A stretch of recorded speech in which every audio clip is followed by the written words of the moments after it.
গণতন্ত্রের জন্যই না, বাংলাদেশের রাজনীতির ইতিহাসে দেশনেত্রী খালেদা জিয়ার এই শূন্যতার কখনো পূরণ হবে না, আমাদের জীবনেও হবে না।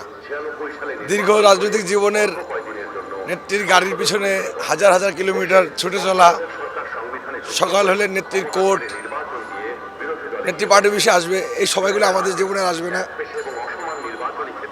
আমরা দেশনেত্রী খালেদা জিয়াকে দেখতে পাবো না আমাদের জীবনে। খালেদা জিয়ার অধ্যায় আজকে শেষ।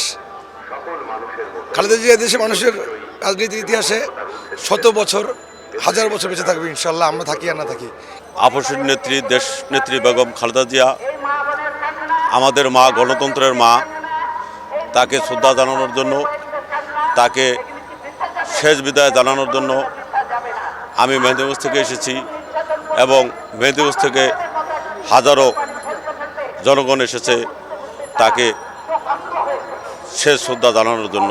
জাতির এই ক্লান্তিময় লগ্নে তাকে অনেক অনেক বেশি দরকার ছিল। আমি মনে করি যে তার এই শূন্যতা পূরণ করার মতো বাংলাদেশে আর কোনো লোক আসবে না।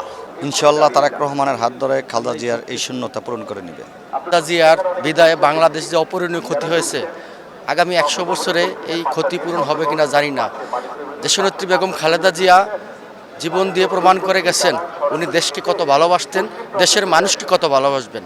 আমরা সবাই আন্তরিকভাবে তার বিদায়ী রুহের মাগফিরাত কামনা করি। আমরা আমাদের দেশনেত্রী বেগম খালেদা জিয়া আমাদের মা, গণতন্ত্রের মা, তার আদর্শ আমরা বুকে ধারণ করে আমাদের আগামীর রাষ্ট্রনায়ক জনাব তারেক রহমানের নেতৃত্বে আমরা বাংলাদেশ গড়ব ইনশাল্লাহ। আমি সমস্ত নেতাকর্মীদেরকে উদাত্ত আহ্বান জানাই, আমাদের দেশনেত্রী বেগম খালেদা জিয়ার জন্য দোয়া করবেন।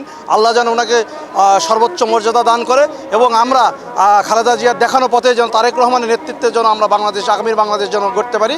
বেগম খালেদা জিয়ার জানাজায় অংশ হতে এসে ইতিহাসের সাক্ষী হলেন অসংখ্য ধর্মপ্রাণ মুসলমান। এরকম একটি জানাজা খুব শীঘ্র হয়েছে এমনটা কোনো পুরনো লোকও বলতে পারছেন না। বেগম খালেদা জিয়া জানাজায় আজকের এই জনস্রোত প্রমাণ করে বেগম খালেদা জিয়া মাটি ও মানুষের নেতা হতে পেরেছিলেন। গণতন্ত্রের পোস্টে যেরকম তিনি ছিলেন আপসীন, একই সাথে ছাড় দেওয়ারও যথেষ্ট মানসিকতা ছিল তার ভিতর। এসব গুণ তাকে বিশ্ব নায়কে নন্দিত করেছে। মিজান শাহজাহান, এটিএন বাংলা, মানিক মিয়া এভিনিউ, ঢাকা।